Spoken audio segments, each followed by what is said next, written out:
ដើម្បីទទួលបានព័ត៌មានថ្មីៗប្រចាំថ្ងៃសូមចុច Subscribe ហើយចុចលើសញ្ញារូបកណ្ដឹងសូមអរគុណជំរាបសួរលោកស្រីនាងកញ្ញាខ្ញុំសូមអរគុណលោកអ្នកដែលបានស្ដាប់កម្មវិធីព័ត៌មានរបស់វិទ្យុបារាំងអន្តរជាតិ AFE នៅពេលនេះម៉ោង 7 យប់កម្មវិធីព័ត៌មានដោយសឿងភិរៈ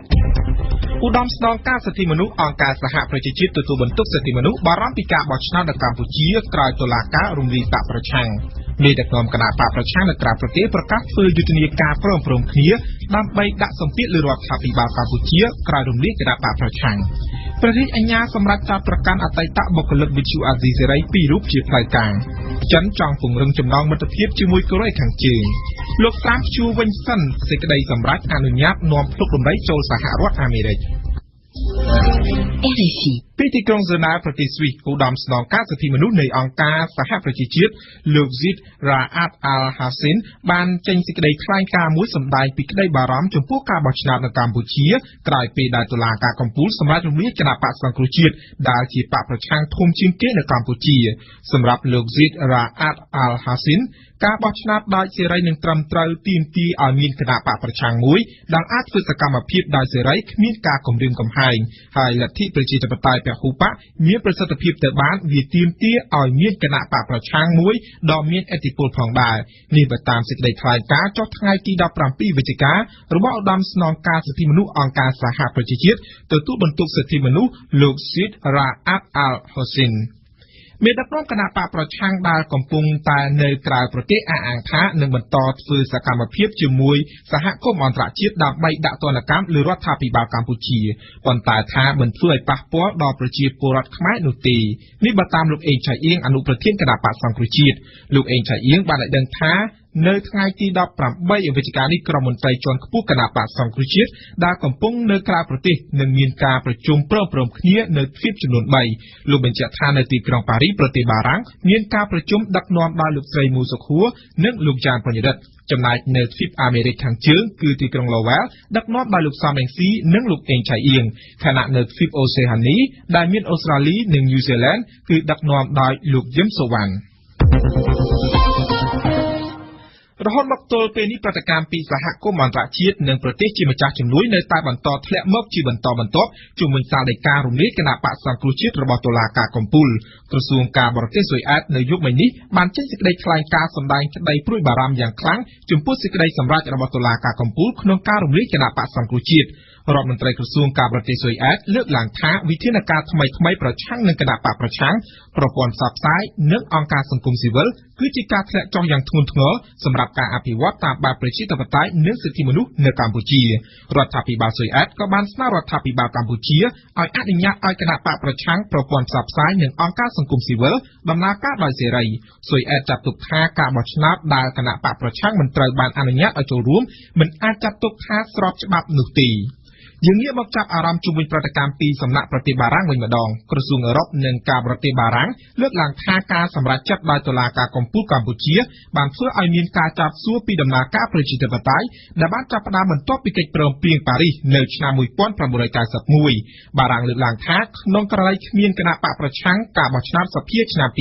2018នឹងមិនត្រូវបានចាត់ទុកថាមានសេរីនិងប្រជាធិបតេយ្យនោះទេសេចក្តីថ្លែងការណ៍ដដែលបញ្ជាក់ទៀតថាបារាំងសោកស្ដាយចំពោះការធ្លាក់ចុះបន្ថែមទៀតក្នុងនោះនៅក្នុងបរិយាកាសនយោបាយបន្ទាប់ពីការចាប់ខ្លួនមេដឹកនាំគណៈបកសង្គ្រោះជាតិលោកកឹមសុខានិងការបាត់បណ្ដាញសារព័ត៌មានជាច្រើននៅអង្គការក្រៅរដ្ឋាភិបាលប្រទេសបារាំងជំរុញឲ្យអាជ្ញាធរកម្ពុជាក្លាយជាផ្នែកមួយនៃដំណើរការប្រជាធិបតេយ្យម្ដងទៀតហើយអនុញ្ញាតឲ្យគណៈបកប្រឆាំងប្រព័ន្ធផ្សព្វផ្សាយនិងអង្គការសង្គមស៊ីវិលដំណើរការបានដោយគ្មានឧបសគ្គ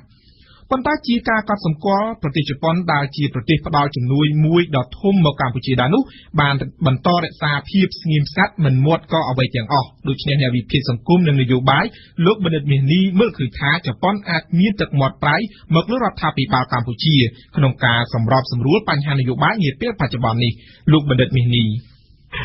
ខ្ញុំសង្កេតឃើញមកដល់ពេលនេះក្រៅពីអាមេរិកក្រៅពីសហគមន៍អឺរ៉ុបខ្ញុំឃើញដូចប្រទេសជប៉ុនមួយដូចនៅស្ងាត់ស្ងៀមនៅឡើយណាហើយតែខ្ញុំរំពឹងថាបើសិនជាស្ថានភាពវានឹងមានភាពយ៉ាប់យ៉ឺនជាងនេះតិចអាចប្រទេសជប៉ុននឹង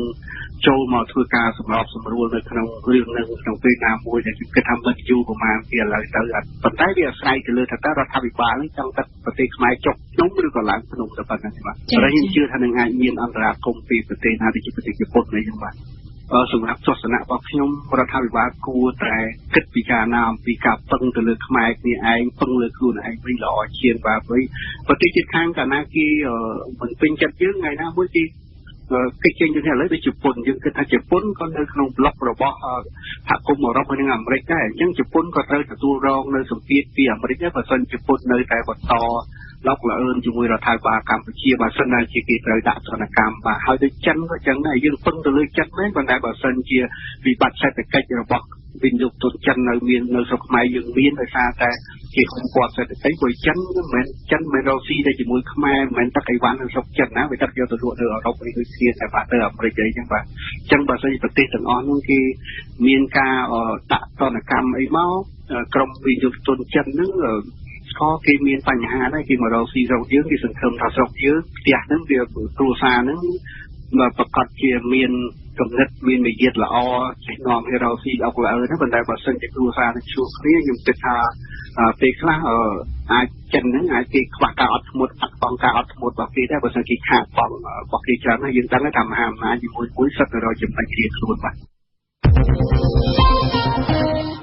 នៅព្រឹកមិញនេះស្លាកសញ្ញានិងរូបសញ្ញាគណៈបកសង្គ្រោះជាតិនៅទីស្នាក់ការកណ្ដាលបកនៅចាក់អង្រែលើក្នុងរាជធានីភ្នំពេញត្រូវបានរុះរើទម្លាក់ចេញការរុះរើចេញនេះគឺធ្វើឡើងដោយគណៈបកប្រឆាំងខ្លួនឯងហើយវាក៏បានធ្វើឡើងស្របពេលដែលអាជ្ញាធរកំពុងតាមបើកយុទ្ធនាការទម្លាក់ស្លាកគណៈបកសង្គ្រោះជាតិនៅទូទាំងប្រទេសតាមការណែនាំរបស់ក្រសួងមហាផ្ទៃបន្ទាប់ពីតុលាការកំពូលចេញសារដីការរំលាយគណៈបកសង្គ្រោះជាតិវ៉ាន់សុគន្ធារាយការណ៍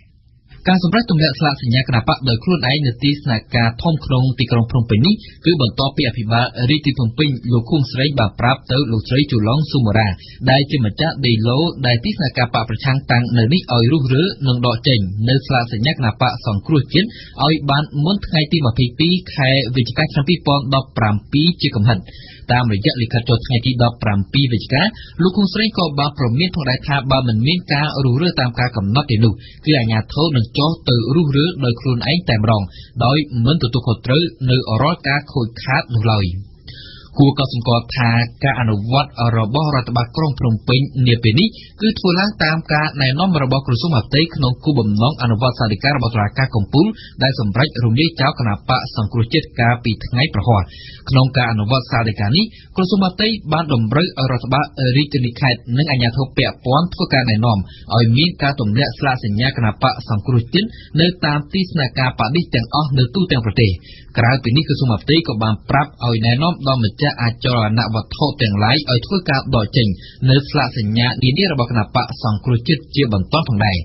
ដោយឡែកចំពោះស្លាកសញ្ញានានានៅតាមទីសាធារណៈវិញក្រសួងមហាផ្ទៃបានបញ្ជាអាជ្ញាធរធ្វើការចុះរុះរើទម្លាក់ចោលជាបន្ទាន់តែម្ដងនៅពេលនេះអាជ្ញាធរមានសមត្ថកិច្ចកំពុងតែបន្តរុះរើទម្លាក់ស្លាកសញ្ញាគណបកសង្គ្រោះជាតិនៅទូទាំងប្រទេសកម្ពុជាតាមសេចក្តីណែនាំរបស់ក្រសួងមហាផ្ទៃកាលពីថ្ងៃសុក្រជាថ្ងៃតែមួយដែលតុលាការកំពូលបានចេញសារដីការរំលាយគណបកសង្គ្រោះជាតិនិងកាត់សិទ្ធិធ្វើនយោបាយ5ឆ្នាំរបស់មន្ត្រីបកប្រឆាំងចំនួន118នាក់ទៀតជាលេខលាក់អក្សរគិតមកដល់ពេលនេះក្រសួងមហាផ្ទៃមិនអាចប៉ាន់ប្រមាណថាដំណើរការចុះរុះរើស្លាកសញ្ញាគណបកសង្គ្រោះជាតិបានប៉ុន្មានភាគរយហើយទេទោះជាបែបនេះក្តីអ្នកនាំពាក្យក្រសួងមហាផ្ទៃគឺលោកខៀវសុភ័ក្របានអះអាងថាដំណើរការចុះរុះរើនេះមានភាពរលូនដោយមិនមានការរារាំងឬមួយក៏មានការតវ៉ាណាមួយពីសំណាក់ប្រជាពលរដ្ឋអ្នកគាំទ្រគណបកសង្គ្រោះជាតិនោះឡើយតំណាងអัยការអមសាលាដំបងរាជធានីភ្នំពេញនៅថ្ងៃសៅរ៍នេះបានសម្រេចចោទប្រកាន់ជាផ្លូវការទៅលើអតីតបុគ្គលិកវិទ្យុអាស៊ីសេរីពីររូបគឺលោកអ៊ុនឈិននិងលោកយីងសុជីមេតាគឺជាបទចោទលួចបញ្ចេញព័ត៌មានទៅបរទេសដែលអាចត្រូវប្រឈមមុខជាប់ទោសពន្ធនាគារពី7ឆ្នាំទៅ15ឆ្នាំអមុនថនរាយការណ៍លោកសេងហៀងព្រះរាជអាជ្ញារងនៃអัยការអមសាលាដំបងក្រុងភ្នំពេញបានសម្រេចចោទប្រកាន់អតីតបុគ្គលិកវិទ្យុអាស៊ីសេរីទាំងពីររូបនេះពីបទប្រកុលឲ្យរដ្ឋបរទេសនៅព័ត៌មានជាអាតដែលអាចធ្វើឲ្យអន្តរាយដល់ការការពារជាតិតាមក្រមព្រហ្មទណ្ឌរបស់កម្ពុជាអ នេះបើតាមអ្នកនាំពាក្យសាលាដំបងក្រុងភ្នំពេញលោកលីសុផាណាបានឲ្យដឹងទៀតថាតំណាងអัยការបានធ្វើការចោទប្រកាន់តាមមាត្រា445នៃក្រមព្រហ្មទណ្ឌគឺពីបទប្រគល់ឲ្យរដ្ឋបរទេសនៅព័ត៌មានជាអាតដែលធ្វើឲ្យអន្តរាយដល់ការការពារជាតិគឺជាបទល្មើសមួយដែលអាចត្រូវប្រន្ទាទោសដាក់ពន្ធនាគារពី7ដល់15ឆ្នាំក្រោយពីការចោទប្រកាន់ជាផ្លូវការរបស់តំណាងអัยការរួចហើយសំណុំរឿងនេះត្រូវបានបញ្ជូនទៅចៅក្រមស៊ើបសួរដើម្បីចាត់នីតិវិធីបន្តថាតើសម្រាប់ឃុំខ្លួនម្ដងអាសន្នរងចាំការបើកសវនាការឬមិនឃុំខ្លួននោះយ៉ាងណាក៏ដោយនៅក្នុងសេចក្តីថ្លែងការណ៍របស់នាយកប្រតិបត្តិវិទ្យុអាស៊ីសេរីចុះថ្ងៃទី17វិច្ឆិកាគេបានសម្ដែងក្តីសង្ឃឹមថាពួកគេនឹងត្រូវបានដោះលែងដោយគ្មានការធ្វើទុកបុកម្នេញដើម្បីបានជួបជុំគ្រួសាររបស់ពួកគេវិញសូមបញ្ជាក់ជូនថាលោកអ៊ុនឈិននិងលោកយាងសុធិរិនហៅយាងសុជាមេតាគឺជាអតីតបុគ្គលិកវិទ្យុអាស៊ីសេរីដែលត្រូវបានអាជ្ញាធរខណ្ឌមានជ័យឃាត់ខ្លួនកាលពីរាត្រីថ្ងៃ14វិច្ឆិកានៅក្នុងបន្ទប់សន្តាគារមួយស្ថិតនៅក្បែរស្ពានអាកាសស្ទឹងមានជ័យក្រុងភ្នំពេញពួកគេត្រូវបានសង្ស័យថាបានលួចដំឡើងប្រព័ន្ធផ្សព្វផ្សាយដោយខុសច្បាប់និងលួចផលិតព័ត៌មានបញ្ជូនពីប្រទេសកម្ពុជាទៅកាន់វិទ្យុអាស៊ីសេរីដែលមានមូលដ្ឋាននៅទីក្រុងវ៉ាស៊ីនតោនសហរដ្ឋអាមេរិកប៉ុន្តែបើផ្អែកតាមចម្លើយសារភាពរបស់លោកអ៊ុនឈិនបានប្រាប់សមាជិកនៅពេលឃាត់ខ្លួននៅថ្ងៃទី14ខែវិច្ឆិកាថាខ្លួនបានជួលបន្ទប់សន្តាគារម៉ារ៉ាឌីស្ថិតនៅខណ្ឌមានជ័យដើម្បីដំឡើងស្ទីឌីយ៉ូផលិតបទចម្រៀងលក់និងសម្រាប់ច្រៀងខារ៉ាអូខេជាលក្ខណៈគ្រួសារតែប៉ុណ្ណោះរដ្ឋមន្ត្រីក្រសួងការប្រទេសកម្ពុជាបានជំរុញឲ្យមានការហោះហើរដោយត្រង់ពីឥណ្ឌូនេស៊ីមកកាន់កម្ពុជានៅពេលឆាប់ខាងមុខនេះដើម្បីបម្រើដល់វិស័យទេសចរនិងវិនិយោគរវាងប្រទេសទាំងពីរឲ្យកាន់តែល្អប្រសើរឡើងនេះបើតាមការចុះផ្សាយរបស់ទីភ្នាក់ងារព័ត៌មានកម្ពុជាការលើកឡើងរបស់រដ្ឋមន្ត្រីក្រសួងការប្រទេសកម្ពុជាធ្វើឡើងក្នុងជំនួបជាមួយអគ្គរដ្ឋទូតឥណ្ឌូនេស៊ីប្រចាំនៅប្រទេសកម្ពុជាដែលផុតអាណត្តិលោកប្រាក់សុខុនរដ្ឋមន្ត្រីក្រសួងការប្រទេសនិងសហប្រតិបត្តិការអន្តរជាតិបានប្រសាសន៍ថានៅពេលដែលមានជើងហោះហើរត្រង់ពីឥណ្ឌូនេស៊ីមកភ្នំពេញនឹងជួយបង្កើនចំនួនភ្ញៀវទេសចរឥណ្ឌូនេស៊ីមកកម្ពុជាបន្ថែមទៀតជាពិសេសទាក់ទាញអ្នកវិនិយោគទុនមកកាន់កម្ពុជាកាន់តែច្រើនផងដែរចាប់ពីថ្ងៃទី19ដល់ថ្ងៃទី21ខែវិច្ឆិកាភ្លៀងនឹងបន្តធ្លាក់ពីបង្គួរទៅច្រើនរាយប៉ាយស្ទើរពេញមួយសប្តាហ៍ពិសេសនៅតាមតំបន់ទំនាបនិងតំបន់មាត់សមុទ្រប្រឈមនឹងបញ្ហានេះក្រសួងធនធានទឹកនិងអូតូនិយមអំពាវនាវទៅប្រជាពលរដ្ឋឲ្យបង្កើនការប្រុងប្រយ័ត្នខ្ពស់ចំពោះអាកាសធាតុដោយថាចាប់ពីថ្ងៃនេះរហូតដល់ដើមសប្តាហ៍ក្រោយក្រសួងបញ្ជាក់ថាភ្លៀងធ្លាក់រាយប៉ាយបែបនេះបណ្ដាលមកពីកម្ពុជាទទួលរងឥទ្ធិពលពីប្រព័ន្ធសម្ពាធទាបសកម្មនៅក្នុងសមុទ្រចិនខាងត្បូងនិងកំពុងវិវត្តទៅជាវិសម្ពាធហើយបន្តដំណើរទៅទិសខាងលិចពិសេសគឺតំបន់ដីសណ្ដោទន្លេមេគង្គនៅថ្ងៃទី19ខែវិច្ឆិកាស្អែកនេះ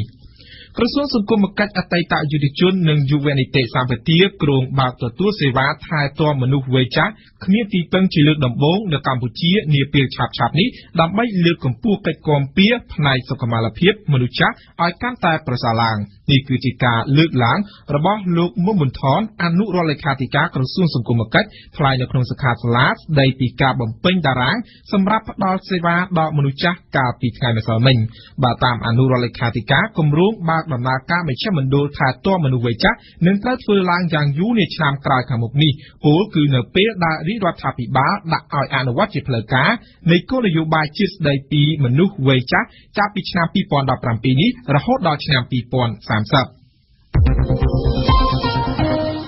យើងផ្ដើមព័ត៌មានអន្តរជាតិដែលនិយាយពីទំនាក់ទំនងចិននិងកូរ៉េខាងជើងមិត្តភាពដ៏យូរអង្វែងរវាងចិននិងកូរ៉េខាងជើងគឺជាសម្បត្តិដែលមិនអាចកាត់ថ្លៃបានសម្រាប់ពលរដ្ឋទាំងពីរនេះគឺជាសេចក្តីថ្លែងការណ៍របស់រដ្ឋាភិបាលចិនក្រោយពីមានជំនួបរវាងប្រិយមិត្តចិនជាមួយនឹងមន្ត្រីជាន់ខ្ពស់កូរ៉េខាងជើងកាលពីថ្ងៃសុក្រម្សិលមិញនៅទីក្រុងព្យុងយ៉ាងប៉ុន្តែសេចក្តីថ្លែងការណ៍គ្មានសារអ្វីមួយម៉ាត់សោះទាក់ទងនឹងកម្មវិធីនុយក្លេអ៊ែររបស់កូរ៉េខាងជើងយើងស្ដាប់អ៊ីងសុកមិញលោកសុងតៅមន្ត្រីការទូតជាន់ខ្ពស់របស់បកកុម្មុយនីសនិងជាប្រេសិតពិសេសរបស់ចិនបានអញ្ជើញទៅដល់ទីក្រុងព្យុងយ៉ាងដូចជាការគ្រោងទុកមែននៅក្នុងសេចក្តីថ្លែងការណ៍ខ្លីមួយចុះការបរិច្ឆេទថ្ងៃសុក្រទី17វិច្ឆិកាតែទើបផ្សព្វផ្សាយនៅក្នុងសារព័ត៌មានចិននៅថ្ងៃស្អែកនេះបានពន្យល់ថាលោកសុងតៅបានអញ្ជើញទៅកូរ៉េខាងជើងក្នុងនាមជាតំណាងរបស់លោកស៊ីជីនពីងនិងបានជួបសន្ទនាជាមួយនឹងតំណាងកូរ៉េខាងជើងគឺលោកជើរីយ៉ុងលោកសុងតៅបានធ្វើតុល្យការនៃសមាជ បកគមនេះលើកទី19ប្រាប់ដៃគូសន្ទនានឹងបានជជែកគ្នាអំពីចំណងទំនាក់ទំនងរវាងប្រទេសទាំងពីរនេះបើតាមសេចក្តីថ្លែងការណ៍ដដែលដែលបញ្ជាក់ទៀតថាមិត្តភាពដ៏យូរលង់រវាងចិននិងកូរ៉េខាងជើងដែលប្រមុខដឹកនាំមុនបានផ្សារភ្ជាប់និងថែទាំរហូតមកគឺជាសម្បត្តិដែលមិនអាចកាត់ថ្លៃបានទេសម្រាប់ពលរដ្ឋទាំងពីរដូច្នេះប្រទេសទាំងពីរត្រូវតែធ្វើការរួមគ្នាទៀតធ្វើយ៉ាងណាឲ្យចំណងមិត្តភាពនេះកាន់តែលូតលាស់និងចាក់ឫសចាក់គល់កាន់តែរឹងមាំនាំប្រយោជន៍ជូនប្រជាពលរដ្ឋទាំងសងខាងក៏ប៉ុន្តែសំណុំរឿងនុយក្លេអ៊ែរកូរ៉េខាងជើងដែលជាកម្មវត្ថុដើមនៃទស្សនកិច្ចរបស់លោកសុងតៅគ្មានឃើញចែងសោះនៅក្នុងសេចក្តីថ្លែងការណ៍របស់នាយកដ្ឋានការបរទេសចិននិងនៅក្នុងសារព័ត៌មានផ្លូវការកូរ៉េខាងជើងគេមិនដឹងថាតើលោកសុងតៅបន្តស្ថិតនៅក្នុងប្រទេសកូរ៉េខាងជើងរហូតដល់ថ្ងៃណាទេហើយគេក៏មិនប្រកាសដែរថាប្រិយមិត្តពិសេសចិនរូបនេះអាចនឹងជួបលោកគង់ចុងអ៊ុនដែរឬក៏អត់ពេលកាំងសម្ព័ន្ធមិត្តតែមួយគត់របស់ព្យុងយ៉ាងចាស់បានប្រកាសចង់ស្វែងរកដំណោះស្រាយអភិវឌ្ឍនុយក្លេអ៊ែរកូរ៉េខាងជើងតាមផ្លូវការទូតក៏ប៉ុន្តែចិនខ្លួនឯងក៏មានទំនាក់ទំនងយ៉ាងមានកម្រិតបំផុតដែរជាមួយនឹងព្យុងយ៉ាងនារយៈពេលប្រមាណខែចុងក្រោយនេះតាំងតែពីខែកុម្ភៈឆ្នាំ2016មកចិនមិនដែលបញ្ជូនបេសកជនពិសេសរបស់ខ្លួនទៅកូរ៉េខាងជើងទេលោកមុកកាបេប្រធានាធិបតីស៊ីមបាវេដែលជាប់ឃុំនៅក្នុងគេហដ្ឋានបានបង្ហាញវត្តមានជាសាធារណៈនៅថ្ងៃម្សិលមិញក្បែរនាយអគ្គមេបញ្ជាការកងទ័ពដែលចង់បង្ហាញថាលោកមុកកាបេនៅ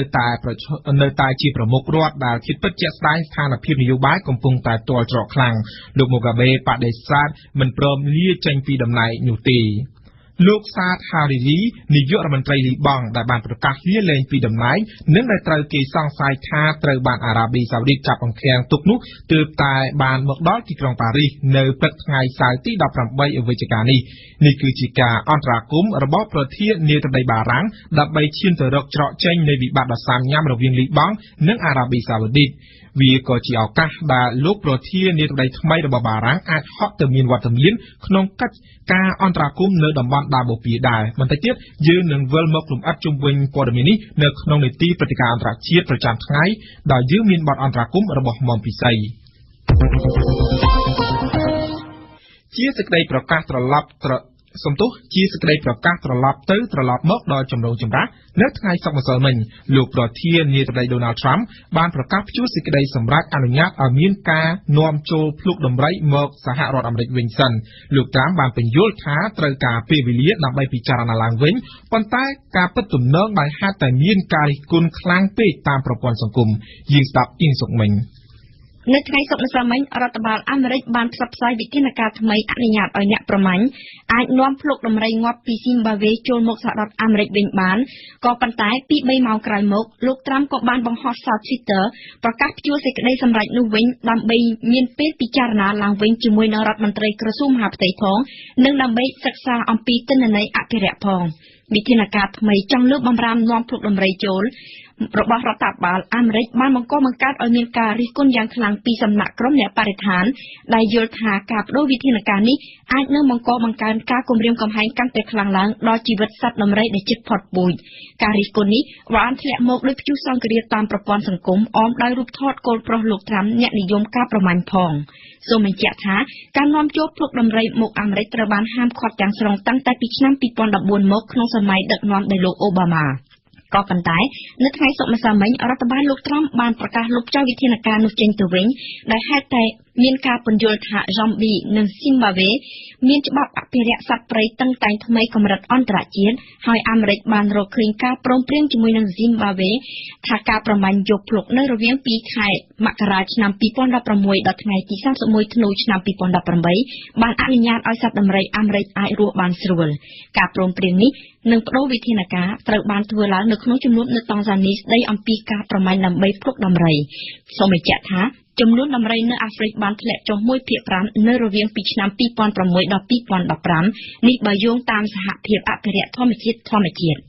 យើងបញ្ចប់ព័ត៌មានអន្តរជាតិដែលនិយាយអំពីសមាគមវិទ្យាសាស្ត្រនៅអូស្ត្រាលីសមាគមវិទ្យាសាស្ត្រដ៏សំខាន់មួយរបស់អូស្ត្រាលីបានអំពាវនាវនៅថ្ងៃសៅរ៍នេះឲ្យរដ្ឋាភិបាលអនុញ្ញាតឲ្យក្រុមវិជ្ជាបណ្ឌិតឯករាជ្យនិងអ្នកឯកទេសសុខភាពដទៃទៀតជួយអ្នកស្វែងរកសិទ្ធិជ្រកកោនជាង400នាក់ដែលកំពុងស្ថិតនៅក្នុងមណ្ឌលឃុំឃាំងលើដែនកោះរបស់ប៉ាពូញូហ្គីនីនេះបើតាមការចុះផ្សាយរបស់សារព័ត៌មាន Reuters ប្រភពខាងលើបញ្ជាក់ថាអ្នកស្វែងរកសិទ្ធិជ្រកកោនបានជំនះរស់នៅក្នុងមជ្ឈមណ្ឌលជនភៀសខ្លួនលើកោះ មនុស្សដែលគ្រប់គ្រងដោយអូស្ត្រាលីអស់រយៈពេល18ថ្ងៃមកហើយការជំនះរស់នៅទីនោះដោយសារតែពួកគេជំទាស់នឹងការប៉ុនប៉ងរបស់អូស្ត្រាលីនិងប៉ាពូញូហ្គីណេក្នុងការបិទជំរំជនភៀសខ្លួននោះ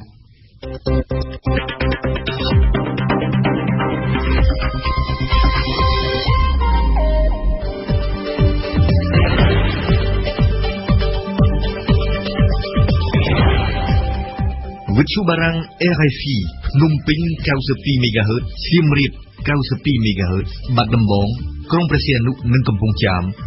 94.5 MHz លោកអ្នកនាងកំពុងស្ដាប់កម្មវិធីព័ត៌មានរបស់វិទ្យុបារាំងអន្តរជាតិ AFE ជាបន្តទៅទៀតលោកអ្នកនាងបានស្ដាប់ដំបូងគឺជានីតិភ្នាក់ប្រចាំថ្ងៃរបស់ញឹមសុផលនៅថ្ងៃនេះសុផលបានជួបសម្ភាសលោកស្រីអគ្គរដ្ឋទូតមួយរូបទៀតរបស់បារាំងស្ដីអំពីការលើកស្ទួយអាជីវកម្មរបស់ក្រុមហ៊ុនបារាំងឲ្យប្រព្រឹត្តត្រឹមត្រូវនៅកម្ពុជានិងមានការទទួលខុសត្រូវផ្នែកសង្គមនិងបរិស្ថានបន្ទាប់មកគឺជានីតិព្រឹត្តិការណ៍អន្តរជាតិប្រចាំថ្ងៃរបស់ម៉ោពិសីស្ដីអំពីនាយករដ្ឋមន្ត្រីលីបង់មកដល់ប៉ារីសតាមផែនការអន្តរាគមន៍របស់បារាំងក្រោយមកគឺជានីតិបទយការបស់ Evans ស្ដីពីការសម្រេចចិត្តបោះឆ្នោតរបស់មនុស្សចាស់សម័យនេះអាចធ្វើតាមកូននឹងចុងបញ្ចប់នៃកម្មវិធីព័ត៌មានលោកអ្នកនាងបានស្ដាប់នីតិរៀនភាសាបារាំងរបស់គួយគុនធីរ៉ាភ្ញៀវប្រចាំថ្ងៃ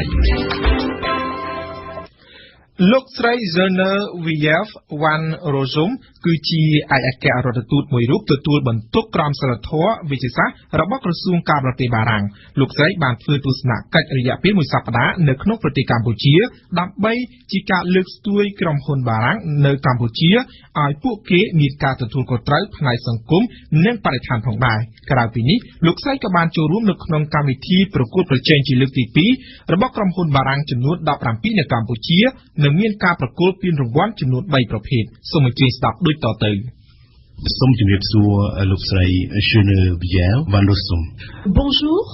អរគុណដែលលោកស្រីបានអញ្ជើញមកដល់បន្ទប់ផ្សាយរបស់វិទ្យុបារាំងអន្តរជាតិ RFE ជាភាសាខ្មែរដោយផ្ទាល់និងផ្ដល់បទសម្ភាសន៍ដល់ខ្ញុំបាននៅពេលនេះបាទជាបឋមលោកស្រី Geneviève លោកស្រីគឺជាឯកអគ្គរដ្ឋទូតមួយរូបទទួលបន្ទុកការទទួលខុសត្រូវផ្នែកសង្គមនៃសហគ្រាសអ្វីទៅជាបេសកកម្មរបស់លោកស្រីនៅក្នុងតួនាទីនៃក្រសួងការបរទេសបារាំងនោះបាទJe suis très heureuse d'être ici avec vous à RFI. Ma mission pour le ministère des Affaires étrangères sur les deux sujets transversaux dont j'ai la charge, la bioéthique et la responsabilité. ជំរាបសួរប្រិយមិត្តអ្នកស្ដាប់វិទ្យុ AFE ទាំងអស់ជាទីមេត្រីលោកបានសួរខ្ញុំអំពីតួនាទីនៅក្នុងក្រសួងការបរទេសរបស់បារាំងនេះខ្ញុំមានតួនាទីសំខាន់ពីរតាក់ទងទៅនឹងហៅថាផ្នែកសិលធម៌ផ្នែកវិយោគហើយនិងមួយទៀតគឺការទទួលខុសត្រូវផ្នែកសង្គមរបស់ក្រុមហ៊ុន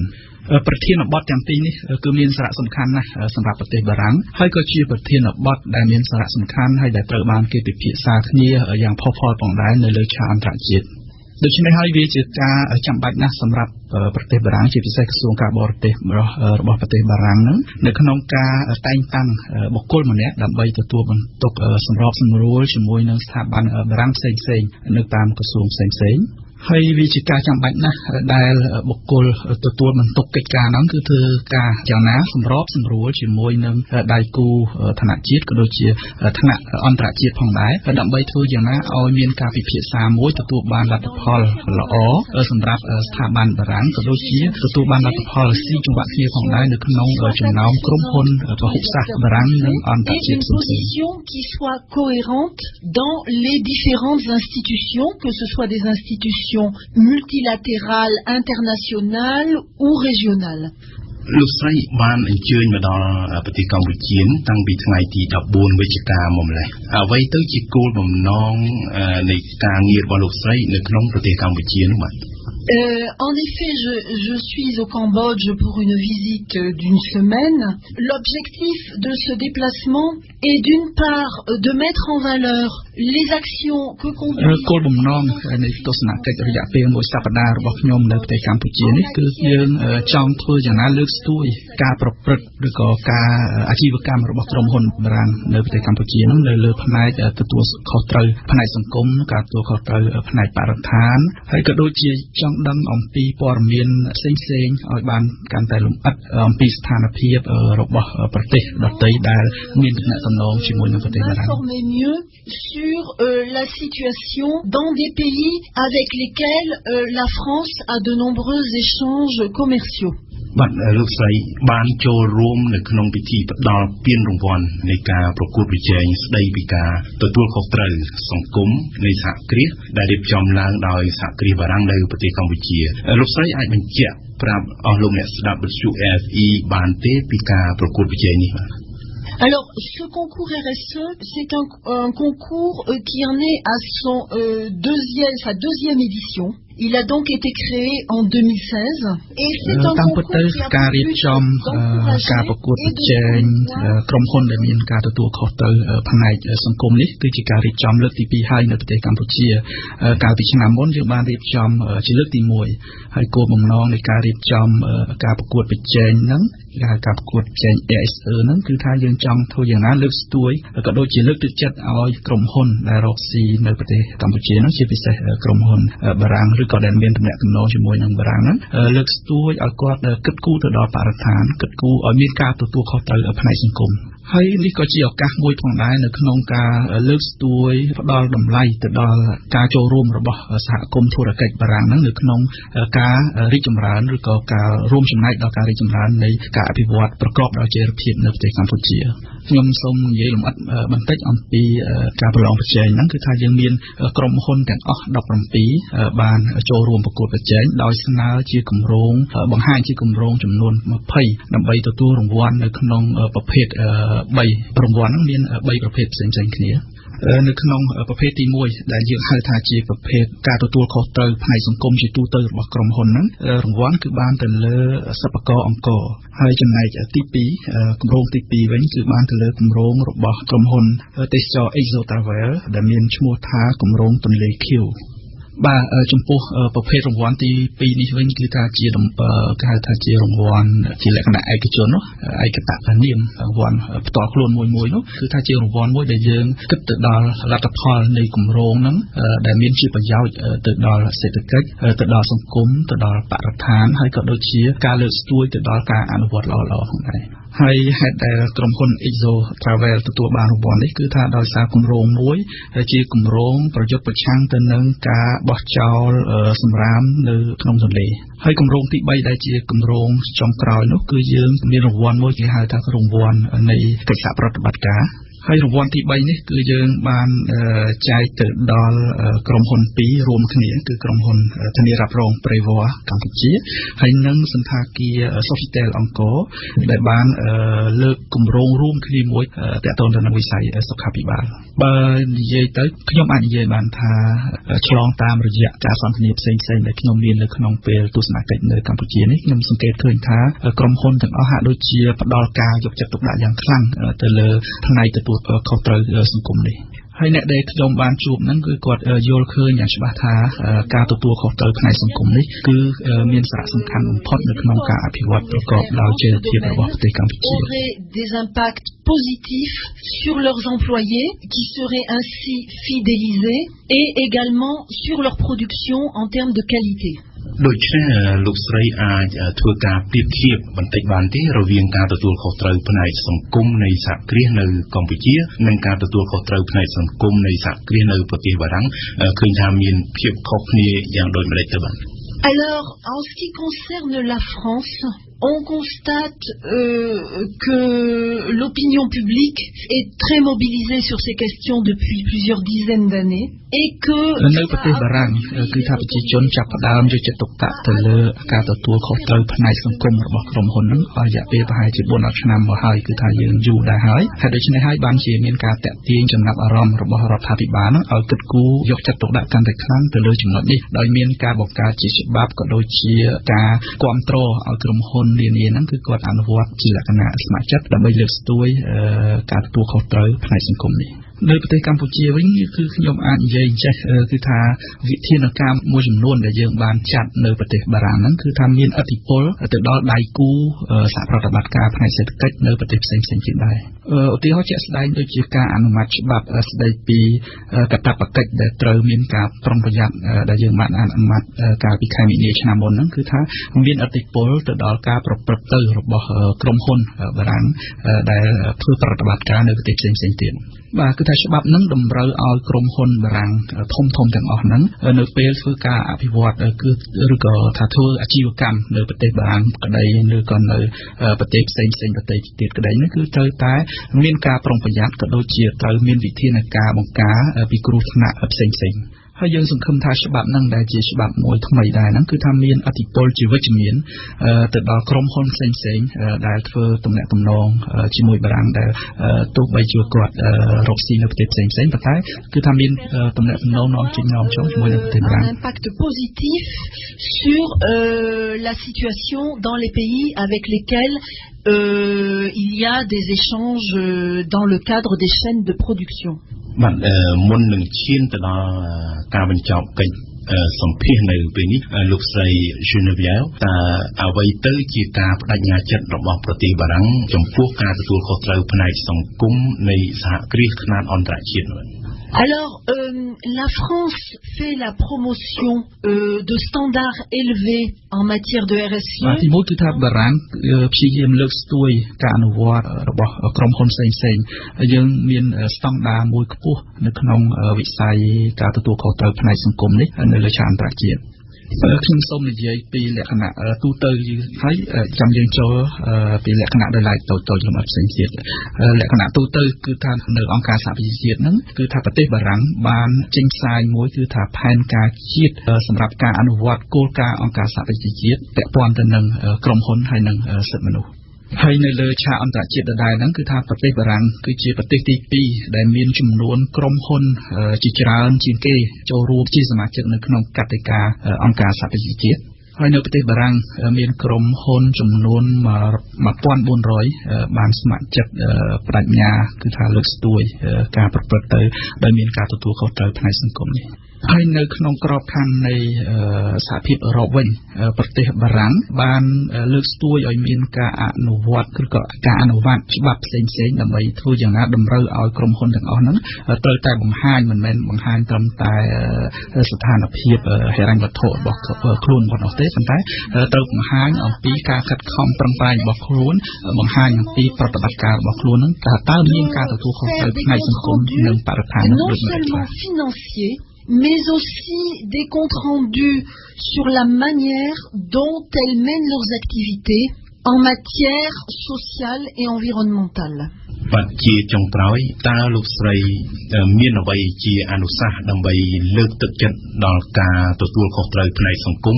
នៃសហគ្រាសនៅក្នុងប្រទេសកម្ពុជាទេបាទ Mes suggestions sont d'abord que le concours RSE monte en puissance. En effet,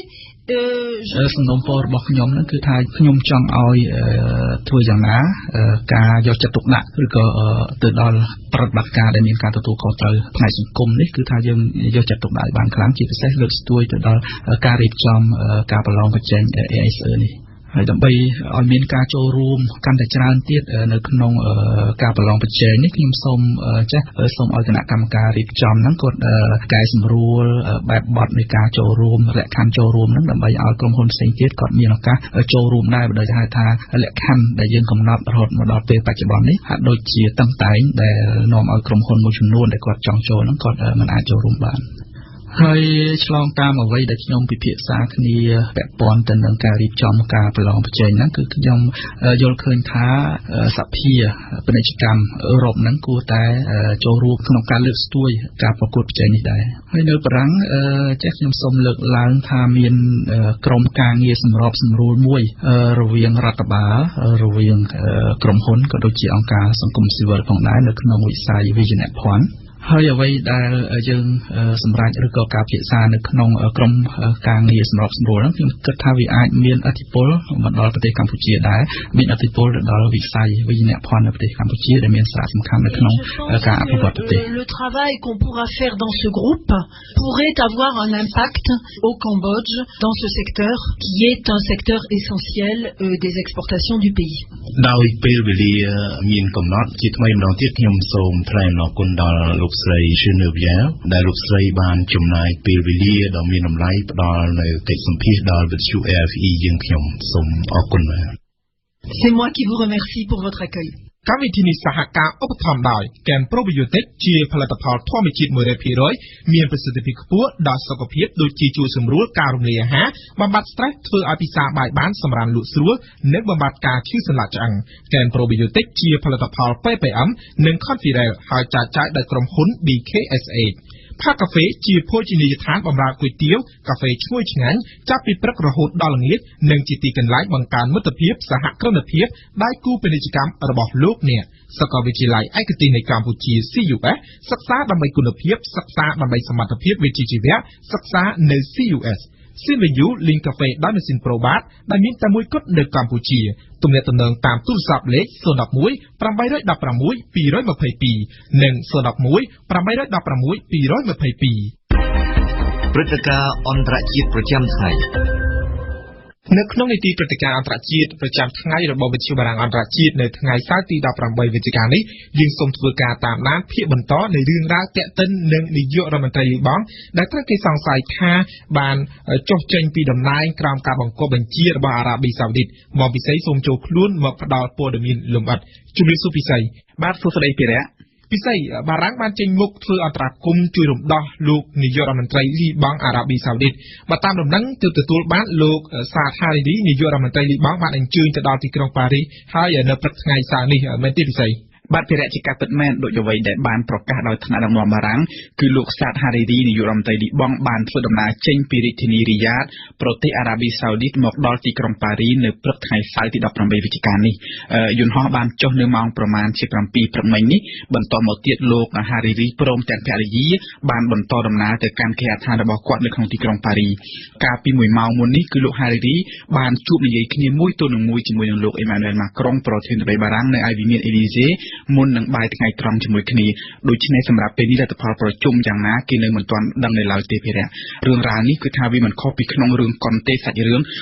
បើទោះបីជាគេមិននិយាយឲ្យចំតែនរណាក៏ដឹងដែរថាលោកសាហារីឌីត្រូវបានអារ៉ាប៊ីសាអូឌីតបង្ខាំងទុកជាច្រើនថ្ងៃមកហើយមានសំណុំរឿងពុករលួយជាច្រើនដែលអារ៉ាប៊ីសាអូឌីតបានយកជាធ្នូដើម្បីសង្កត់លោកសាហារីឌីហើយមុននឹងចេញដំណើរមកពីទីក្រុងរីយ៉ាតបើតាមប្រភពពីអ្នកកាសែត AFP បានដឹងថាលោកសាហារីឌីបានជួបនិយាយគ្នាយ៉ាងយូរជាមួយនឹងព្រះអង្គម្ចាស់រាជធានីអារ៉ាប៊ីសាអូឌីតមូហាម៉េតប៊ិនសាម៉ាន់បន្ទាប់ពីមកដល់បារាំងតើលោកហារីឌីនឹងអាចនឹងធ្វើអ្វីបន្តទៅទៀតពិសេសបាទភារៈត្រង់នេះគឺថាគេកំពុងតែត្រូវតាមដានយ៉ាងស្អិត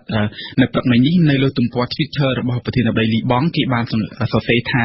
លោកនាយករដ្ឋមន្ត្រីហារីឌីបានទូរស័ព្ទទៅកាន់លោកប្រធានាធិបតីលីបង់ភ្លាមពេលមកដល់ទីក្រុងប៉ារីសលោកហារីឌីបានបញ្ជាក់ប្រាប់ទៅលោកប្រធានាធិបតីលីបង់ថាគាត់នឹងត្រឡប់ទៅលីបង់វិញនៅថ្ងៃពុធទី22វិច្ឆិកាខាងមុខនេះឲ្យចំថ្ងៃបុណ្យឯករាជ្យជាតិលីបង់ដូច្នេះនេះអាចជាដំណាក់កាលបន្ទាប់ពីចំណតនៅប៉ារីស 3-4 ថ្ងៃបើតាមការវិភាគផ្លូវដែលលោកហារីឌីអាចដើរគឺមានតែពីរទេទី1គឺពេលទៅដល់លីបង់គឺគាត់អាចប្រកាសលាលែងចេញពីតំណែងជាផ្លូវការម្ដងទៀតក្នុងករណីនេះលោកប្រធានាធិបតីលីបង់អាចត្រូវបង្ខំចិត្តចុះហត្ថលេខាយល់ព្រមលើលិខិតលាលែងពីតំណែងនេះហើយជំរឿនទី2គឺលោកសាហារីឌីអាចបដូរចិត្តមិនលាលែងពីតំណែងវិញតែត្រូវចរចាជាមួយនឹងក្រុមហេសបូឡាលីបង់ជំរឿនទី2នេះត្រូវបានគេជឿថាអាចជាជំរឿនល្អដើម្បីរកច្រកចេញមិនឲ្យបាក់មុខរៀងៗខ្លួនហើយក៏ជាជំរឿនល្អសម្រាប់លីបង់ដែរក៏ប៉ុន្តែអ្វីគឺវាអាស្រ័យថាតើការចរចាជាមួយក្រុមហេសបូឡានេះវាអាចមានលទ្ធផលដែរទេហើយវាអាស្រ័យថាតើ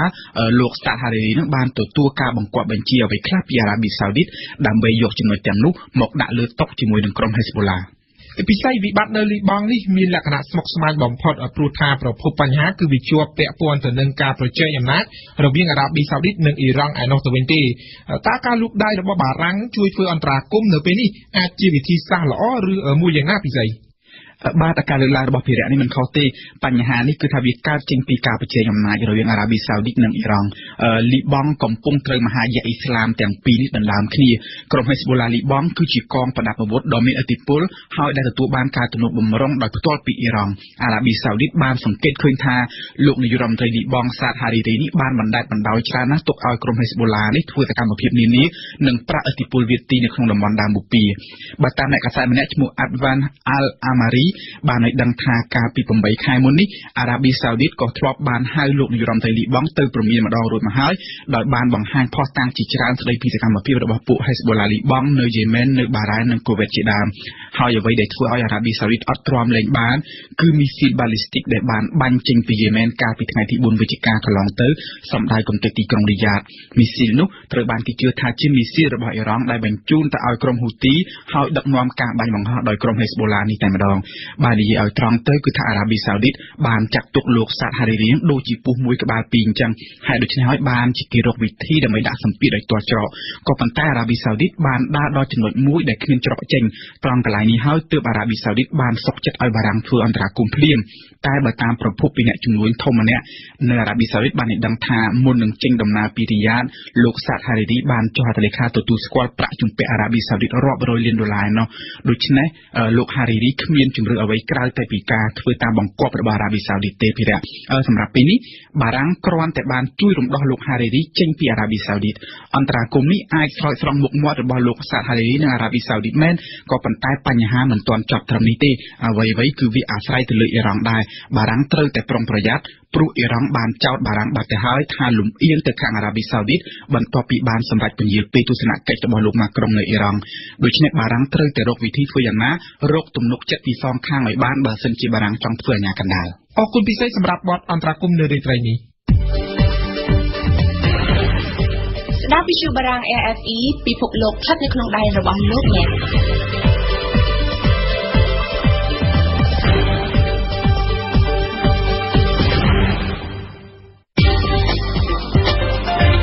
បទយោកានិន្នាការរស់នៅក្នុងសង្គមខ្មែរត្រូវគេមើលឃើញថាមានការផ្លាស់ប្ដូរពីអតីតកាលពីមុនឪពុកម្ដាយមានឥទ្ធិពលខ្លាំងណាស់លើការសម្រេចចិត្តនានារបស់កូនមិនថារឿងស្នេហាឬរឿងនយោបាយប៉ុន្តែឥឡូវនេះកូនចៅដែលបានរៀនសូត្រខ្ពស់ឬកូនចៅដែលបានប្រឡូកក្នុងសង្គមច្រើនមានឥទ្ធិពលលើឪពុកម្ដាយវិញពិសេសរឿងសង្គមជាតិនិយាយបែបខ្លីក្នុងសម័យនេះកូនទំនងមានឥទ្ធិពលខ្លាំងលើការសម្រេចចិត្តរបស់ឪពុកម្ដាយក្នុងការបោះឆ្នោតសូមអញ្ជើញស្ដាប់បទយោការរបស់អឹមណាវិននៅមុនតុលាការកំពូលរំលាយគណៈបក្សសង្គ្រោះជាតិខ្ញុំបានចុះទៅយកព័ត៌មាននៅក្នុងខេត្តកំពង់ធំនៅក្នុងតំបន់មួយដែលមិនឆ្ងាយពីទីរួមខេត្តដែលមានប្រាសាទសម្បូរព្រៃគុកនេះបរិវត្តនៅទីនោះប្រកបរបរធ្វើស្រែទំនេរពីការធ្វើស្រែគាត់បាននាំគ្នាដើរលំបុកហើយក៏មានដែរបរិវត្តខ្លះក៏បានធ្វើចំណាក់ស្រុកទៅក្រៅប្រទេសនិងមកទីក្រុងភ្នំពេញដើម្បីរកប្រាក់ចំណូលបន្ថែមហូបទិញត្រីហូបដែរថាឲ្យទុកខ្ញុំបានទៅដល់ភូមិមួយរបស់ស្រុកកំពង់ស្វាយនិងបានជួបពលរដ្ឋដែលកំពុងតែដាល់អំបុកប្រហែលជាពួកគាត់រវល់នឹងការដាល់អំបុកលុកនេះហើយមើលទៅ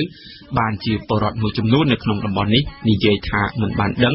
ពីស្ថានភាពនយោបាយរបស់ប្រទេសកម្ពុជានាពេលបច្ចុប្បន្ននេះទេជាស្ត្រីមេផ្ទះម្នាក់ដែលខិតខំធ្វើស្រែដើម្បីឲ្យកូនបានរៀនសូត្រគាត់បាននិយាយថាគាត់មិនដឹងរឿងនយោបាយនោះទេមិនដឹងដោយសារតែគាត់គ្មានទូរទស្សន៍មើលណាមួយពេលវេលារបស់គាត់ភាគច្រើនបានចំណាយទៅលើការរកប្រាក់ចិញ្ចឹមកូនរកប្រាក់ដើម្បីឲ្យកូនរៀននោះអត់បានមើលទូរទស្សន៍ខូចទៅអត់ដឹងគ្រប់សុខាចាំមិនដឹងចាំអត់ដឹងផងបាយស្គាល់ដល់សុខាខ្ញុំទៅចាំហ្មងគឺថាគុំសុខាទៅស្មោតែដឹងមកមកខ្ញុំល្ងងណាបងខ្ញុំអត់ចេះអសអើយគាត់សម្រាប់คนតែមិនស្គាល់ចេញពីស្ត្រីម្នាក់នេះខ្ញុំក៏បានទៅជួបបរិវត្តម្នាក់ទៀតមិនខុសគ្នាស្ត្រីដែលជាស្ត្រីមេផ្ទះនៅក្នុងស្រុកកំពង់ស្វាយខេត្តកំពង់ធំនេះមិនដឹងពីរឿងនយោបាយនោះទេ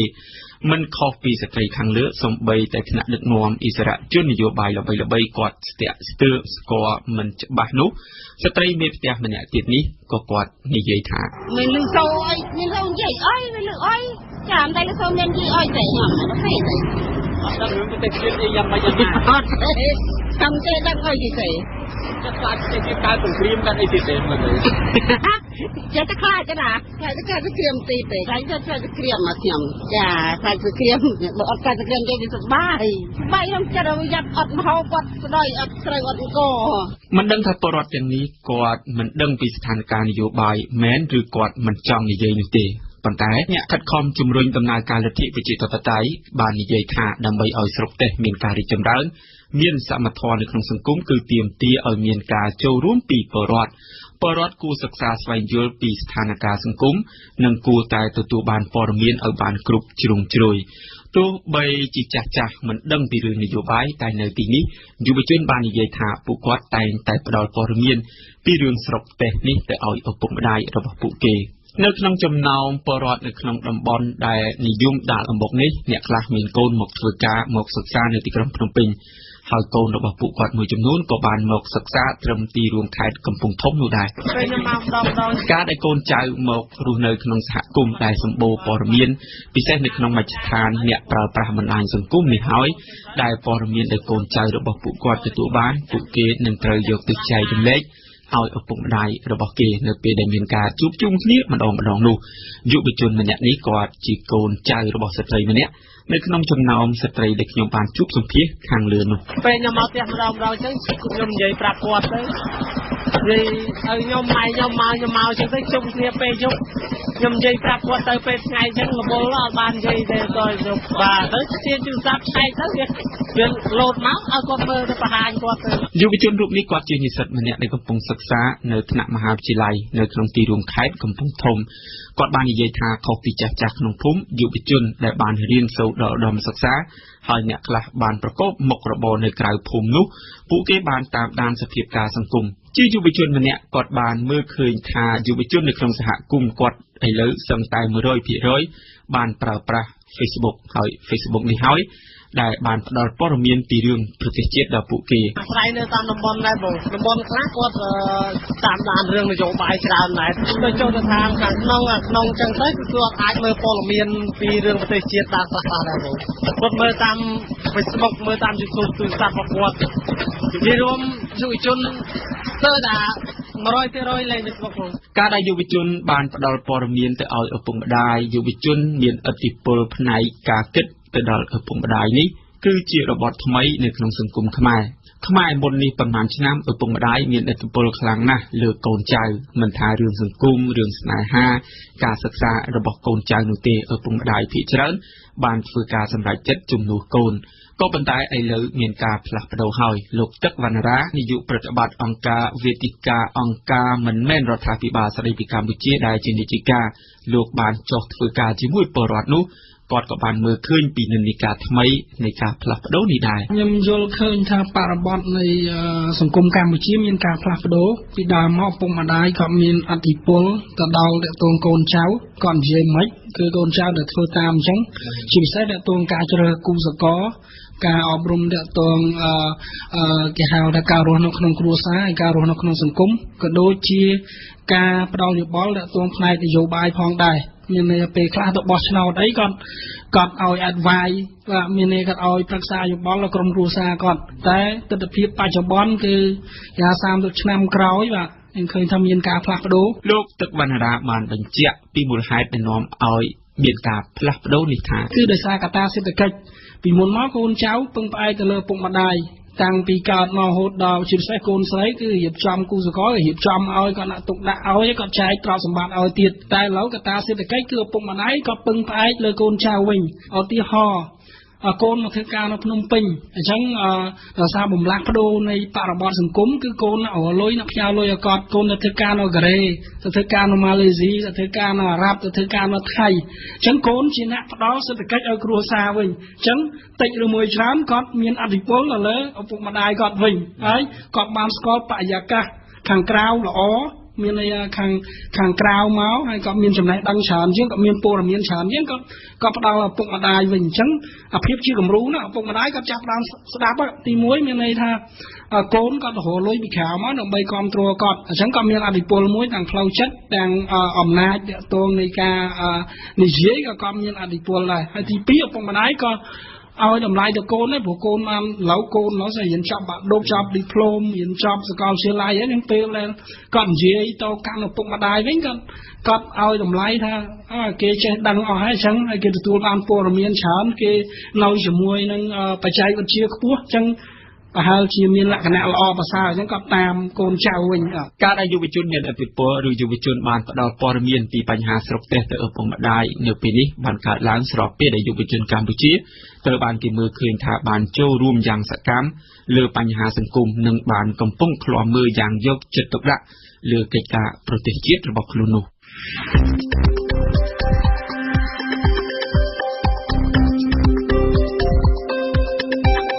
ព័ត៌មានទាន់ហេតុការណ៍បទយកការប្រកបដោយវិជ្ជាជីវៈទស្សនៈសារព័ត៌មានខ្មែរបទពិភាក្សាគ្រប់ជ្រុងជ្រោយផ្ដល់ជូនដោយវិទ្យុបារាំង AFE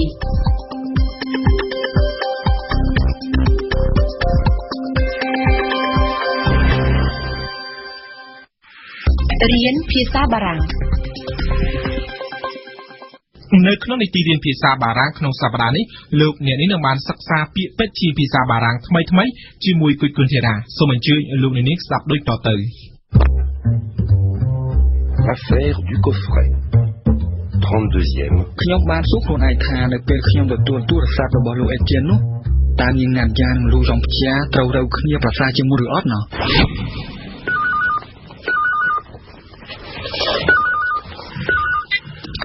Allô Lucas Oui. Bonjour, Étienne à l'appareil. Bonjour. Pouvez-vous être place des Vosges dans 1 heure? À 1 heure? Non, dans 1 heure, à 2 heures. D'accord.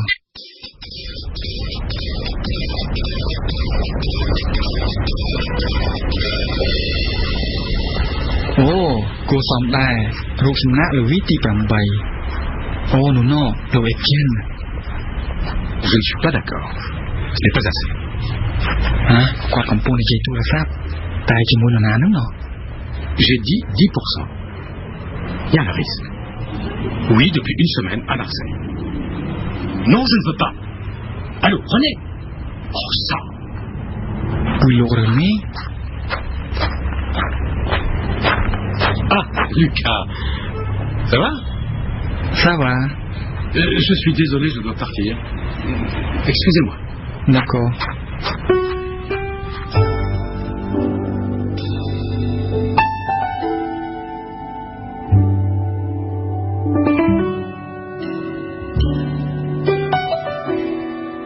Bộ cái mới tới hạt đôi chỉ còn phong miến bánh hai mùi. Lộ ếch chiến đi miền trồng đua tràn á. Quỳ cho mớ háo chốt tùa xa cùng phong rồi ní. Je ne suis pas d'accord. Ce n'est pas assez. Quát mình vô sọp thì tái assez.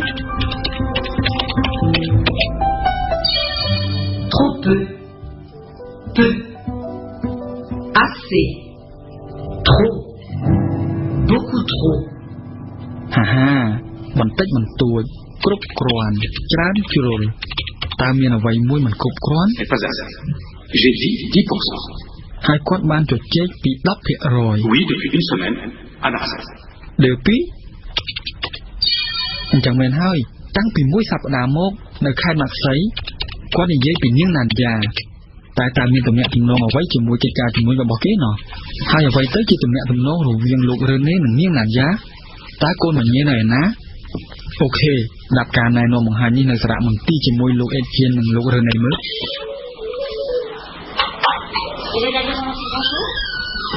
Mardi 5 novembre,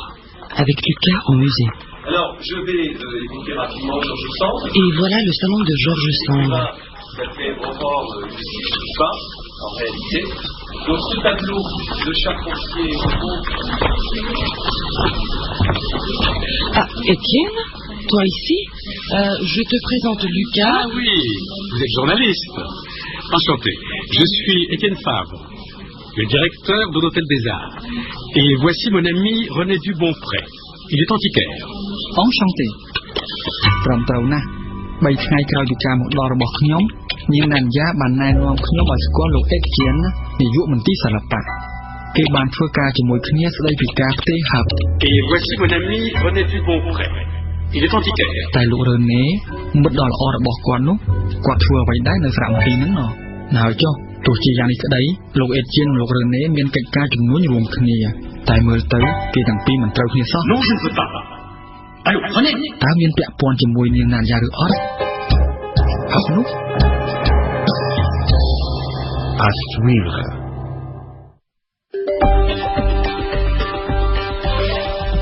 វិទ្យុបារាំង AFE ជាកាមេរ៉ាភាសាផ្សាយមួយថ្ងៃ13ម៉ោងពីម៉ោង7ព្រឹកដល់ម៉ោង8យប់ដោយមានកម្មវិធីព័ត៌មាន3ម៉ោងក្នុងមួយថ្ងៃគឺពេលព្រឹកពីម៉ោង7ដល់ម៉ោង8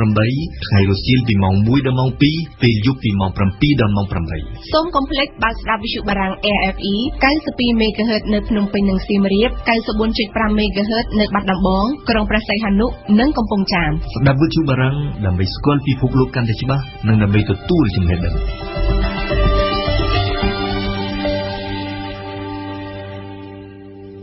លោកអ្នកស្ដាប់ជាទីមេត្រីកម្មវិធីព័ត៌មានរយៈពេល1ម៉ោងរបស់វិទ្យុបារាំងអន្តរជាតិ AFE ជិតឈានមកដល់ទីបញ្ចប់ហើយក៏ប៉ុន្តែមុននឹងបញ្ចប់ខ្ញុំសូមជម្រាបជូនព័ត៌មានសម្រាប់យប់នេះឡើងវិញពីទីក្រុងហ្សឺណាវប្រទេសស្វីសឧត្តមស្នងការសិទ្ធិមនុស្សនៃអង្គការសហប្រជាជាតិលោក Zeid Ra'ad Al-Hussein បានចេញសេចក្តីថ្លែងការណ៍មួយសម្ដែងក្តីបារម្ភពីការបោះឆ្នោតនៅក្នុងប្រទេសកម្ពុជាក្រោយពេលដែលតុលាការកំពូលសម្រាប់រំលាយគណបក្សសង្គ្រោះជាតិដែលជាគណបក្សប្រឆាំងធំជាងគេនៅកម្ពុជាសម្រាប់លោក Zeid Ra'ad Al-Hussein ការបោះឆ្នោតដោយសេរីនិងត្រឹមត្រូវទាមទារឲ្យមានគណបក្សប្រឆាំងមួយដែលអាចធ្វើសកម្មភាពដោយសេរីគ្មានការគំរាមកំហែងហើយលទ្ធិប្រជាធិបតេយ្យពហុបកមានប្រសិទ្ធភាពទៅបានវាទាមទារឲ្យមានគណៈបកប្រឆាំងមួយដ៏មានឥទ្ធិពលផងដែរនេះបើតាមសេចក្តីថ្លែងការណ៍ចុះថ្ងៃទី17វិច្ឆិការបស់ឧត្តមស្នងការសិទ្ធិមនុស្សអង្គការសហប្រជាជាតិទទួលបន្ទុកសិទ្ធិមនុស្សលោក Zeid Ra'ad Al-Husseinមេដឹកនាំគណៈបកប្រឆាំងដែលកំពុងនៅក្រៅប្រទេសអះអាងថានឹងបន្តធ្វើសកម្មភាពជាមួយសហគមន៍អន្តរជាតិដើម្បីតាក់ទណ្ឌកម្មលើរដ្ឋាភិបាលកម្ពុជាប៉ុន្តែថាមិនធ្វើឲ្យប៉ះពាល់ដល់ប្រជាពលរដ្ឋខ្មែរនោះទេនេះបើតាមលោកអេងឆៃអៀងអនុប្រធានគណៈបកសង្គ្រោះជាតិលោកអេងឆៃអៀងបានឲ្យដឹងថានៅថ្ងៃទី18វិច្ឆិកានេះក្រុមមន្ត្រីជាន់ខ្ពស់គណៈបកសង្គ្រោះជាតិដែលកំពុងនៅក្រៅប្រទេសនឹងមានការប្រជុំព្រមគ្នានៅទ្វីបចំនួន3លោកបញ្ជាក់ថានៅទីក្រុងប៉ារីសប្រទេសបារាំងមានការប្រជុំដឹកនាំដោយលោកស្រីមូសុខួរនិងលោកយ៉ានបញ្ញរិទ្ធចំណែកនៅទ្វីបអាមេរិកខាងជើងគឺទីក្រុងឡាវែលដឹកនាំដោយលោកសំរងស៊ីនិងលោកអេងឆៃអៀងខណៈនៅទ្វីបអូសេអានីដែលមានអូស្ត្រាលីនិងញូហ្សេឡង់ទីដឹកនាំដោយលោកយឹមសូវ៉ាន់រហូតមកទល់ពេលនេះប្រតិកម្មពីសហគមន៍អន្តរជាតិនិងប្រទេសជាម្ចាស់ជំនួយនៅតែបន្តធ្លាក់មកជាបន្តបន្ទាប់ជុំវិញសាលដីការំលាយគណៈបក្សសង្គ្រោះជាតិរបស់តុលាការកំពូលក្រសួងការបរទេសស៊ុយអែតនៅយប់មិញនេះបានចេញសេចក្តីថ្លែងការណ៍សម្ដែងក្តីព្រួយបារម្ភយ៉ាងខ្លាំងចំពោះសេចក្តីសម្រេចរបស់តុលាការកំពូលក្នុងការរំលាយគណៈបក្សសង្គ្រោះជាតិរដ្ឋមន្ត្រីក្រសួងការបរទេសស៊ុយអែតលើកឡើងថាវិធានការថ្មីប្រឆាំងនឹងគណៈបកប្រឆាំងប្រព័ន្ធផ្សព្វផ្សាយនិងសង្គមស៊ីវិលគឺជាការធ្លាក់ចុះយ៉ាងធ្ងន់ធ្ងរសម្រាប់ការអភិវឌ្ឍតាមបែបប្រជាធិបតេយ្យនិងសិទ្ធិមនុស្សនៅក្នុងប្រទេសកម្ពុជារដ្ឋាភិបាលស៊ុយអែតក៏បានស្នើរដ្ឋាភិបាលកម្ពុជាឲ្យអនុញ្ញាតឲ្យគណៈបកប្រឆាំងប្រព័ន្ធផ្សព្វផ្សាយនិងអង្គការសង្គមស៊ីវិលដំណើរការដោយសេរីស៊ុយអែតចាត់ទុកថាការបោះឆ្នោតដែលគណៈបកប្រឆាំងមិនត្រូវបានអនុញ្ញាតឲ្យចូលរួមមិនអាចចាត់ទុកថាស្របច្បាប់នោះទេក្រសួងអឺរ៉ុបនិងការបរទេសរបស់បារាំងលើកឡើងថាការសម្រេចចិត្តដោយតុលាការកំពូលកម្ពុជាបានធ្វើឲ្យមានការចោទសួរពីដំណើរការប្រជាធិបតេយ្យដែលបានចាប់ផ្ដើមបន្ទាប់ពីកិច្ចព្រមព្រៀងប៉ារីសនៅឆ្នាំ1991បារាំងលើកឡើងថាក្នុងករណីគ្មានគណៈបកប្រឆាំងការបោះឆ្នោតសភាឆ្នាំ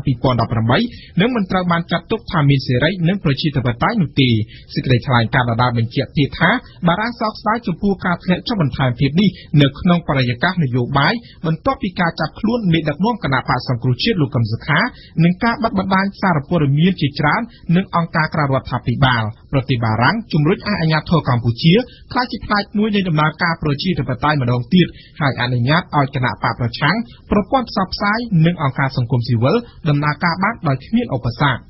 នៅព្រឹកមិញនេះស្លាកសញ្ញានិងរូបសញ្ញាគណៈបក្សសង្គ្រោះជាតិនៅទីស្នាក់ការកណ្ដាលបកនៃចក្រអង្រែលើក្នុងរាជធានីភ្នំពេញត្រូវបានរុះរើទម្លាក់ចេញការរុះរើចេញនេះគឺធ្វើឡើងដោយគណៈបកប្រឆាំងខ្លួនឯងហើយវាក៏បានធ្វើឡើងស្របពេលដែលអាជ្ញាធរកំពុងបើកយុទ្ធនាការទម្លាក់ស្លាកគណៈបក្សសង្គ្រោះជាតិនៅទូទាំងប្រទេសកម្ពុជាតាមការណែនាំរបស់ក្រសួងមហាផ្ទៃបន្ទាប់ពីតុលាការកំពូលចេញស្រាវដីការរំលាយគណៈបកនេះតំណាងអัยការអមសាលាដំបងរាជធានីភ្នំពេញនៅថ្ងៃសៅរ៍នេះបានសម្រេចចោទប្រកាន់ជាផ្លូវការទៅលើអតីតបុគ្គលិកវិទ្យុអាស៊ីសេរីពីររូបគឺលោកអ៊ុនឈិននិងលោកយីងស៊ូជីមេតាគឺជាបទចោទលួចបញ្ចេញព័ត៌មានទៅបរទេសដែលអាចត្រូវប្រឈមមុខជាប់ពន្ធនាគារពី7ឆ្នាំទៅ15ឆ្នាំ លោកស្រីនាងកញ្ញាកម្មវិធីព័ត៌មានរយៈពេល1ម៉ោងរបស់វិទ្យុបារាំងអន្តរជាតិ AFE នៅយប់នេះបានឈានមកដល់ទីបញ្ចប់ហើយយើងខ្ញុំសូមថ្លែងអំណរគុណចំពោះការតាមដានស្ដាប់របស់អស់លោកអ្នកនាងនៅកម្មវិធីព័ត៌មានរបស់យើងតាំងពីដើមរហូតដល់ចប់លោកអ្នកនាងនឹងបានស្ដាប់កម្មវិធីព័ត៌មានជាថ្មីម្ដងទៀតនៅវេលាព្រឹកស្អែកដែលជាការរៀបចំជូននៅខ្ញុំបាទខ្ញុំសូមអរគុណស៊ីថាបានជួយបញ្ជាផ្នែកបច្ចេកទេសនៅពេលនេះខ្ញុំបាទសឿងពីរៈព្រមទាំងសហការីទាំងអស់នៃវិទ្យុបារាំងសូមអរគុណសូមជម្រាបលា